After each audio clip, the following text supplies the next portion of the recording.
नमस्कार दोस्तों, PLC scar training में एक बार फिर से आपका स्वागत है। मेरा नाम राज नायक है और आज के इस वीडियो सेशन में हम लोग सीमेंस टीआईए पोर्टल में टाइमर ऑपरेशन सेक्शन में टाइम एक्यूमुलेटर कॉइल इंस्ट्रक्शन या रिटेंटिव टाइमर कॉइल इंस्ट्रक्शन को डिस्कस करेंगे। हम लोग जानेंगे कि ये टीओएनआर इंस्ट्रक्शन क्या है, किस तरीके से आप इसकी एड्रेसिंग कर सकते हैं और देन आफ्टर कैसे इसका प्रोग्राम एग्जीक्यूशन किया जा सकता है। तो वीडियो में आगे बढ़ते हैं, बट आगे बढ़ने से पहले अगर अभी तक आपने मेरा चैनल सब्सक्राइब नहीं किया है, अगर आप मेरे चैनल पे नए हैं तो प्लीज चैनल सब्सक्राइब कर लीजिए और बेल आइकन प्रेस करना बिल्कुल मत भूलिएगा, क्योंकि जब आपने बेल आइकन प्रेस किया हुआ होगा तभी आपको रेगुलर नोटिफिकेशन मिल पाएगा और आपका नॉलेज इनहेंस हो पाएगा। तो शुरू करते हैं वीडियो को। तो सबसे पहला सवाल कि ये जो स्क्रीन दिख रहा है हमारा जो सीमेंस टीआईए पोर्टल का प्रोग्रामिंग स्क्रीन है, इसमें ये इंस्ट्रक्शन कहाँ मिलेगा? तो राइट साइड में जो इंस्ट्रक्शन टैब है, जब आप इस पर क्लिक करोगे तो यहाँ सारे इंस्ट्रक्शन आ जाते हैं। इसमें टाइमर ऑपरेशंस का जो सेक्शन है, इस पे बहुत सारे इंस्ट्रक्शंस हमने ऑलरेडी डिस्कस किया हुआ है। तो आज का जो टॉपिक है हमारा, ये सारे ब्लॉक इंस्ट्रक्शंस हैं टाइमर के और ये नीचे कॉइल इंस्ट्रक्शंस है। तो आज का जो टॉपिक है हमारा वो है टाइम एक्यूमुलेटर कॉइल, या इसे हम लोग retentive timer on delay coil भी कहते हैं। ठीक है, ऑन डिले टाइमर कॉइल लेकिन रिटेंटिव साथ में है, या टाइम एक्यूमुलेटर कॉइल इसको हम लोग कहते हैं। तो अब इसकी कहानी क्या है? तो नाम से ही क्लियर है, ऑलरेडी हमने ब्लॉक सेक्शन में इसको डिस्कस किया था कि जैसा कि नाम से क्लियर है कि ये क्या करता है, रिटेन कर लेता है, होल्ड कर लेता है किसको? Accumulator value. मींस टाइमर का जो वैल्यू है इसको ये होल्ड कर लेता है। तो टाइमर वैल्यू होगा इसको होल्ड कर लेता है, और जब भी कब होल्ड कर लेता है? जब इससे रिलेटेड इसका प्रीवियस इनपुट का पावर कट हो जाता है, इनपुट लो हो जाता है, तो ये होल्ड कर लेता है और फिर अगली बार जब पावर मिलता है तो ये स्टार्ट हो जाता है। मींस अगर इसको ऑफ करना है कभी तो आपको रीसेट की जरूरत होगी। अब इसके बारे में और ज्यादा जानना हो तो क्या करेंगे, आप किसी नेटवर्क को सेलेक्ट करेंगे और उसमें ये टाइमर कनेक्ट कर देंगे। कनेक्ट करने के बाद जब आप अपने सिस्टम में F1 प्रेस करते तो आप जानते हो क्या होता है, हेल्प फाइल ओपन हो जाता है और इस टाइमर से रिलेटेड सारी कहानी आपके सामने क्लियर हो जाती है। ठीक है, और आप इसके बारे में जान लेते हो। बात वही जानते हैं कि क्या है, रिटेन करता है, ये होल्ड करता है स्टेटस को जब भी इसका प्रीवियस इनपुट लो हो जाता है, और जैसे ही इनपुट हाई होता है फिर वहीं से चलना स्टार्ट करता है जहां से ये रुका होता है। तो यहाँ आप देख सकते हो इसकी सारी कहानियां, सारे इंस्ट्रक्शंस सारा दिया हुआ है, यहाँ से आप पढ़ सकते हो। बट अभी हमें एग्जीक्यूशन देखना है, इसकी एड्रेसिंग देखनी है। अब एड्रेसिंग के लिए क्या होता है कि डायरेक्टली अगर आप कॉइल इंस्ट्रक्शन लेते हैं टाइमर में तो इंस्ट्रक्शन लिखने का यहाँ पे कोई ऑप्शन नहीं। अब देखेंगे यहाँ कोई ऑप्शन नहीं दिख रहा है, तो आप क्या करते हो, इसके लिए कोई भी ब्लॉक टाइप टाइमर ले लेते हो। मैंने यहाँ टीओएनआर का ब्लॉक, उस पर क्लिक कर लिया और यहाँ पे जो इसका टाइमर है इसको ओके कर लिया। यहाँ पे आप चाहें तो नाम भी चेंज कर सकते हैं, कि आप यहाँ रीड लिख सकते हो कि ये क्या है भाई, रिटेंटिव टाइम। बीच में बस आपको क्या करना है, अंडरस्कोर मींस स्पेस नहीं देना है। ओके कर लिया। अब आप यहाँ देखेंगे कि इसके ऊपर रिटेंटिव टाइमर लिख के आ गया। जैसे आपने यहाँ एड्रेस लिया, यहाँ सिस्टम ब्लॉक आ जाता है, इसके लिए इसकी जरूरत है। अब आप इसे चाहे तो डिलीट कर सकते हैं। उससे क्या होगा, आप ये सिस्टम ब्लॉक में जो एड्रेसिंग यहाँ पे आ गया प्रोग्राम रिसोर्स में, आप इसका यूज कर सकते हैं, इसके नाम का। तो नाम आप चेंज कर सकते हैं या एज इट इज जो डिफॉल्ट आ रहा है उसी को यूज कर सकते हैं। अपने पिछले वीडियोज में मैंने सेम नेम यूज किया है, तो आप चाहे तो सेम नेम भी रख सकते हो या चेंज कर सकते हो। अब मुझे ब्लॉक के साथ काम करना है, तो मैंने क्या किया, यहाँ नेटवर्क को सेलेक्ट किया और रिटेंटिव टाइमर या टाइम एक्यूमुलेटर कॉइल तो जो है मैंने यहाँ पे क्लिक कर दिया, तो यहाँ पे कनेक्ट हो गया। अब इसे इनपुट चाहिए, तो इनपुट के लिए कोई भी जो है एनओ कॉन्टेक्ट, एनसी कॉन्टेक्ट, कुछ भी आप यहाँ यूज कर सकते हो, जिसके हाई होने के बाद ये टाइमर स्टार्ट होगा। इसकी बाकी की सारी प्रॉपर्टीज जो है वो टाइमर ऑन डिले कॉइल की तरह ही है, टाइमर ऑन डिले की तरह ही है, बट एक क्वालिटी इसकी अलग है, एक प्रॉपर्टी इसकी अलग है कि ये होल्ड करता है स्टेटस। तो यहाँ मैंने कोई भी इनपुट ले लिया, I0.0। अब जो भी इनपुट मैंने लिया है और एंटर कर दिया, यहाँ पे टैग 1 आ गया। अगर आप चाहते हो कि टैग का नेम चेंज हो तो आप यहाँ राइट क्लिक करते हैं और रीनेम पे आ जाते हैं, या पीएलसी टैग्स में जाके वहां से चेंज कर सकते हो, तो यहां मैंने लिख लिया स्टार्ट, तो ये मेरा स्टार्ट बटन है। नाम आप बदल सकते हैं, यहाँ देखिए ग्लोबल इनपुट है, बुल टाइप है डेटा, तो अगर ये चेंज करना हो तो आप चेंज भी कर सकते हैं। बाय डिफॉल्ट ये बुलियन है, इसको चेंज कर। अब देखिए यहाँ इसका टैग नेम स्टार्ट हो गया है। अगर आपको यहां से दिक्कत हो चेंज करने में तो आप यहाँ पीएलसी टैग्स पे आ जाते हैं और यहाँ ऑल टैग्स पे चले जाते हैं। पीएलसी टैग को एक्सपेंड करोगे सो ऑल टैग्स पे चले जाएंगे और यहाँ से आप टैग पहले भी डिफाइन कर सकते हैं। स्टैंडर्ड तरीका यही होता है कि आप पहले से टैग ले लें, लेकिन अगर आपको प्रोग्राम करते करते टैग चाहिए तो आप वहां राइट क्लिक करके भी एडिट कर सकते हैं, रीनेम कर सकते हैं टैग को, कभी भी चेंज करना हो। अब यहां मुझे क्या करना है, टाइमर का एड्रेस लेना है। उसके लिए यहाँ पे रिटेंटिव टाइमर, इसको आप ड्रैग करके भी यहां ला सकते हो। जब ये ग्रीन हो जाए तो इसे छोड़ सकते हो, या आप यहाँ टाइप कर सकते हैं %db1। दोनों ही केस में यहाँ पे ये टाइमर कनेक्ट हो जाएगा। ये मेरा रिटेंटिव टाइमर है और नीचे टाइमर का आपको प्रीसेट सेट करना होता है। तो प्रीसेट जो भी आप सेट करना चाहो, 10 सेकेंड, 20 सेकेंड, 40 सेकेंड, जिस भी फॉर्मेट में। मीन्स अगर मुझे 20 सेकेंड लिखना है तो 20 सेकेंड, अगर मुझे मिली सेकेंड लिखना है कि 300 मिली सेकेंड तो मिली सेकेंड। अगर मान लो आवर है मेरे पास तो मैंने लिख दिया 10 आवर, 10H। अगर मेरे पास डे है तो मैंने लिख दिया 2 डेज। तो इस तरीके से आप डेले ले सकते हैं, बट अभी हमारे पास आवर्स में टाइम नहीं है तो मैं यहाँ सेकेंड और मिली सेकेंड। अब जैसे आप लिखोगे यहाँ आ जाएगा टी हैश, आप टी हैश के साथ भी लिख सकते हो या नॉर्मल टाइम लिखोगे तो वो डिफॉल्ट ले लेगा। इस तरीके से आपने टाइमर की एड्रेसिंग कर दी। आप सीख गए कि कैसे आप टाइमर का एड्रेस कर सकते हो। अब आपको क्या है, इसका आउटपुट देना है। तो आप नेक्स्ट नेटवर्क में किसी भी एनओ कॉन्टेक्ट के ऊपर, एनसी कॉन्टेक्ट के ऊपर आप इसका आउटपुट यूज कर सकते हो। आउटपुट क्या है भाई, इसका बिट, डन बिट भी बोलते हैं या टाइमर का बिट बोलते हैं। यहाँ आप इसको ड्रैग करके एड्रेस को यहाँ लाओगे और जब ये ग्रीन हो जाए तो आप इसको रिलीज कर दोगे। बट रिलीज करने के बाद आप देखोगे ये रेड कलर का दिख रहा है, क्यों? आपने क्लिक किया है और डॉट, जैसे आप डॉट लगाओगे यहाँ ऑप्शन आएगा कौन सा चाहिए, आउटपुट कॉइल चाहिए, आउटपुट बिट चाहिए, तो डॉट क्यू या तो आप टाइप कर दोगे या यहाँ क्यू पे क्लिक कर दोगे। क्लिक करते ही अब देखें, अब इसका कलर रेड नहीं रहा, मींस अब इसने बिट ले लिया इसके आउटपुट का। टाइमर का आउटपुट यहाँ शो होगा। और ये जो रिटेंटिव टाइमर है, जैसा कि मैंने बताया कि इसका सारे के सारे बिट जो है वो बिल्कुल T on timer, timer on delay timer की तरह है, ठीक है, जनरेट ऑन डिले टाइमर की तरह है। तो ये बिल्कुल उसी तरीके से ये वर्क करता है। बट डिफरेंस क्या है, ये स्टेटस को होल्ड करता है। मींस कभी अगर ये I0.0 स्टॉप हो जाएगा तो क्या होगा, ये भी स्टॉप हो जाएगा। आपका जो टाइम जो है वो चलना बंद हो जाएगा और जैसे ही आप फिर से ऑन करोगे ये स्टार्ट होगा।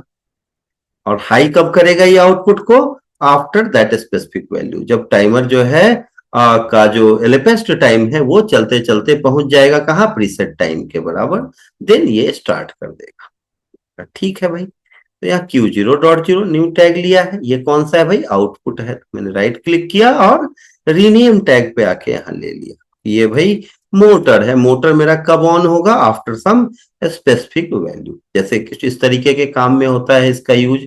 अब बहुत सारे बच्चे सवाल करते हैं कि टाइमर को यूज कहाँ करते हैं।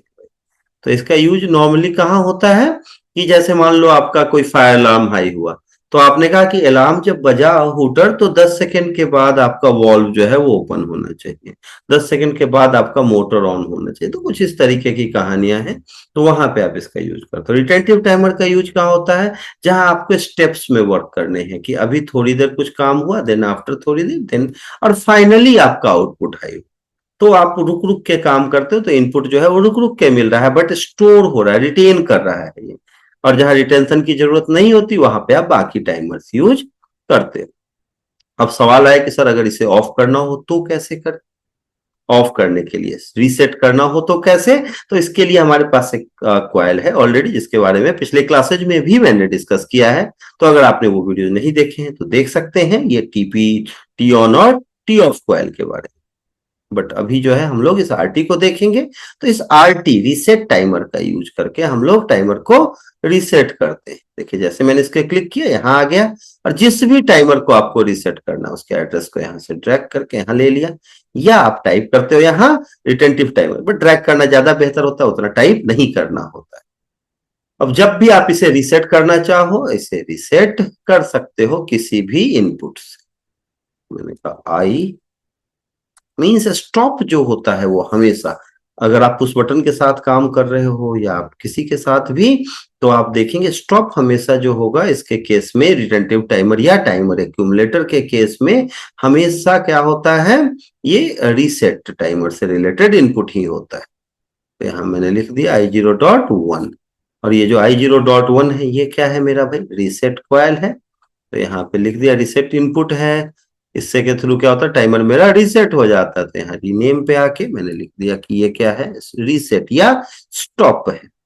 जैसे इसको स्टॉप किए ये रीसेट हो गया। तो यहाँ आप देख सकते हैं इसका नाम मैंने रीसेट रख दिया है। अब एक सवाल और कि अगर आपको रन करते समय कभी इच्छा हुई कि आप प्रीसेट को चेंज करें तो क्या करेंगे, तो उसके लिए हमारे पास ये लोड टाइम ड्यूरेशन भी है कि कभी भी आप टाइम ड्यूरेशन चेंज कर सकते हैं। अगर आपने यहाँ पे टाइम ड्यूरेशन लिया, आपको अचानक लगा कि नहीं नहीं इसको चेंज करना है, तो वेरिएबल आप यहाँ ले सकते हैं, चेंज कर सकते हैं कभी भी।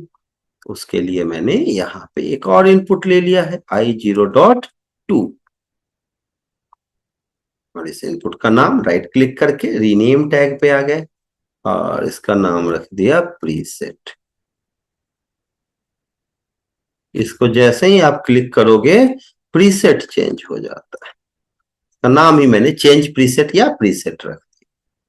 अब प्रीसेट दो तरीके से चेंज कर सकते हो। आपने पहले से फिक्स कर रखा है कि जब भी इस इनपुट को हाई करूंगा जो भी प्रीसेट होगा उसके अलग ये वाला फिक्स हो जाएगा। क्लिक किया मैंने यहाँ। तो अगर आपको फिक्स्ड चेंज करना है, किसमें चेंज करना है, रिटेंटिव टाइमर में, तब तो आप क्या करोगे, यहाँ पे वो फिक्स्ड टाइम लिख दोगे। और अगर आपको कोई वेरिएबल चेंज करना है तो यहाँ पे आप क्या लिखोगे, वेरिएबल का एड्रेस MD0 MD4 इस तरीके से डबल वर्ड मिलेंगे यहाँ पे। तो अगर फिक्स करना है तो यहाँ लिख दिया मैंने कि 40 सेकेंड, तो 40 सेकेंड हो जाएगा। अगर आपको वेरिएबल में चेंज करना है तो यहाँ आप MD0 ले लें, MD4, MD0 ऑलरेडी यूज है तो MD4 यूज कर लेते हैं। ठीक है, तो फिलहाल मैं कांस्टेंट ले लेता हूँ, यहाँ मैंने लिख दिया 40 सेकेंड। ये जो है क्या ले लेगा, 40 सेकेंड आपका टाइम पीरियड कर देगा जब भी इसको ऑन करोगे आप। तो इस तरीके से, और अगर आपको वेरिएबल लेना है तो आप चलते हुए टाइमर के साथ वो MD0 कुछ भी आप वैल्यू डाल सकते हो उसमें। तो ये कहानी जो है वो मेरी फिक्स हो गई। अब आपने कहा कि इसे क्या करना है, चेक करना है, इसे टेस्ट करनी है, एग्जीक्यूट करके देखना है, और एग्जीक्यूट करने के लिए मुझे सिमुलेट करना होगा। तो मैंने PLC सिम पहले से ओपन कर रखा है। अब मुझे क्या करना है भाई, डाउनलोड करना पड़ेगा प्रोग्राम को। तो मैंने डाउनलोड पे क्लिक किया। डाउनलोड करते ही ये प्रोग्राम आपका डाउनलोड होने लगा। लोड पे क्लिक करना है और देन आफ्टर ऑनलाइन जाना है, गो ऑनलाइन। जब यहाँ पे ये सारे ब्लू आ गए, ये देख रहे हो आप, ग्रीन हो गए ये सारे, और उसके बाद आपको यहाँ मॉनिटरिंग मोड ऑन कर देना। ऑन करते ही आप देखोगे यहाँ पे ये ऑन हो गया है, लेकिन अभी टाइमर स्टार्ट नहीं हुआ। क्यों? क्योंकि ये इनपुट लो है। तो आप यहाँ PLC सिम में आ जाते हो।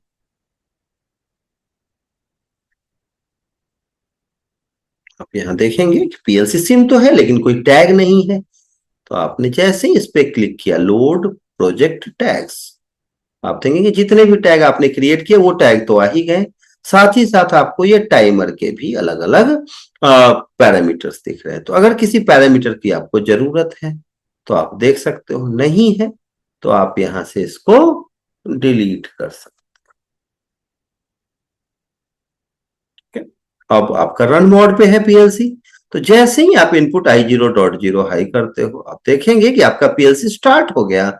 ये जो टाइमर है ये रन हो गया है। हाँ, अब जैसे ही मैं स्टॉप करूंगा आप देखेंगे, जैसे ही इनपुट ऑफ हुआ आप देखिए 7 सेकेंड 399 मिली सेकेंड पे स्टॉप हो गया है। और जैसे ही मैं फिर से इसे ऑन करूंगा ये यहीं से चलना शुरू करेगा। आप देखें, फिर मैं इसे स्टॉप करूंगा, फिर रुक गया, फिर ये यहीं से चलना शुरू कर रहा है। तो आप देख रहे हैं कि ये इस तरीके से काम कर रहा है। जब भी स्टॉप कर रहा हूं रुक जा रहा है सेम वैल्यू पे, जबकि बाकी कोई भी टाइमर जो अभी तक हमने देखा है ऐसा नहीं कर रहा है। तो इस मामले में ये अलग है, जहां पे मुझे इस तरीके से स्टॉप करना होता है कि कोई मोटर है, आज मुझे 1 घंटे रन करना है, कल 2 घंटे, परसों 3 घंटे, और फाइनली जब 1000 आवर्स इसका हो जाए कंप्लीट, देन इसको जो है ओवरहॉलिंग करनी। कैसे करेंगे? तो इसके लिए आपको ऐसे टाइमर्स की जरूरत होती है, रिटेंटिव टाइमर्स की जरूरत होती है। मैंने फिर से स्टार्ट किया। आप देखोगे इसका आउटपुट कब हाई होगा, जब ये 20 सेकेंड 300 मिली सेकेंड पे जैसे ही पहुंचा आप देखें कि आउटपुट हाई हो गया। अब अगर मैंने स्टॉप भी कर दिया फिर भी आउटपुट हाई है, क्योंकि ये डन बिट मीन्स इसका आउटपुट हाई कर चुका है। अब स्टॉप तो ये पावर कट होने से होता नहीं है, पावर के फ्लो रुकने से या इनपुट के ऑफ होने से नहीं होता, तो उसके लिए क्या है मेरे पास, रीसेट बटन है।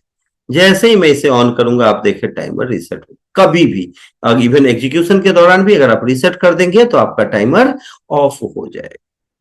ठीक है, अब आपने कहा कि मेरा टाइमर रन कर रहा है और मुझे प्रीसेट जो है चेंज करना है। ठीक है, तो जैसे ही मैंने प्रीसेट बटन को प्रेस किया आप देखें कि अब ये 20 सेकेंड जो है प्रीसेट ऑन है, अब ये 20 सेकेंड की जगह क्या हो जाएगा, 40 सेकेंड। अब देखिए यहाँ 20 सेकेंड पे आउटपुट हाई नहीं होगा आपका, अब आउटपुट कब हाई होगा, 40 सेकेंड पे। तो जब तक वो प्रीसेट को सिग्नल दे रहा है तब तक आप देखिए 23 25 आ गया, लेकिन आउटपुट लो है आपका। आउटपुट कब हाई होगा, क्योंकि मैंने वहां कांस्टेंट लिया है 40 सेकेंड। अगर आप वहां वेरिएबल ले लेते हो तो वेरिएबल चेंज करके भी आप देख सकते। तो आई होप आपको ये सारी चीजें समझ में आ रही है। आप देखिए जैसे 40 सेकंड हुआ आउटपुट हाई हो गया, मींस मैंने रन टाइम में टाइमर का प्रीसेट चेंज कर दिया, और इसकी इतनी ज्यादा जरूरत नहीं होती, आप फिक्स प्रीसेट के साथ काम कर सकते हो। आई होप आपको ये समझ में आ गया होगा कि ये टाइमर कॉइल किस तरीके से काम करता है। फिर भी अगर कोई डाउट हो उसके इंस्ट्रक्शन से रिलेटेड, एग्जीक्यूशन से रिलेटेड, तो कमेंट सेक्शन ओपन है, आप कमेंट कर सकते हो।